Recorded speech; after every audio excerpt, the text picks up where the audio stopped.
Hey guys, just coming to you for a real quick tip. I am getting my dinner prep for tonight, and I wanted to share with you something that I do to make my protein and my meats super tender and bariatric friendly. Because we all kind of have the ability to struggle with protein, and that leads us to making not as good choices and having higher carbohydrates as our main source at our meals. So instead, I think what we need to focus on is making protein the priority at each meal and making it in ways that we tolerate it easier. So one of the easiest methods that I have found is brining my meat. This is helpful for everything from chicken to pork to steak. I even do it with shrimp. So I'm just going to show you real quick and easy how I do a brine. The other thing is it's important to make sure that you're choosing good cuts of meat. So for example, these pork chops that I have, they're boneless pork chops, they're super thick because I have found that when I get those thin little pork loin chops, they are difficult to cook and keep tender. So I get them as thick as I can. I bought this pack in bulk and I separated them out into vacuum seal bags into serving portion sizes. But yeah, I mean, it is gonna take longer to cook a pork chop this thick, but it's gonna be worth it in the end because you're gonna have something that you can actually eat and tolerate, because pork tends to be a little bit more difficult. So I'm just gonna throw my pork chops in a Ziploc bag, and I'm going to add a 1/4 cup of salt,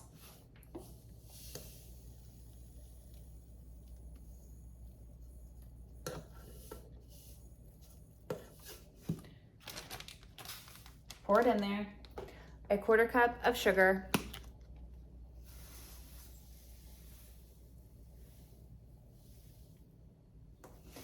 and fill the bag with some water, enough to cover the meat. And what this does is it helps to start denaturing the protein and breaking down the tough fibrous nature of it.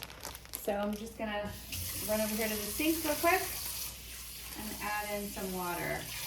You can do this in as little as an hour of letting it sit in the bag, but if you can do 2 to 3 hours, that's ideal. So I'm about to run out for a little bit,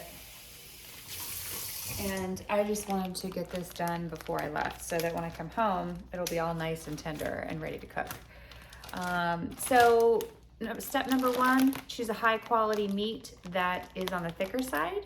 Step number 2, do a quick and easy brine. I'm gonna throw this in the refrigerator in a bowl so that in case this bag leaks or something, I'm not making a mess. And I'm gonna come home and cook it.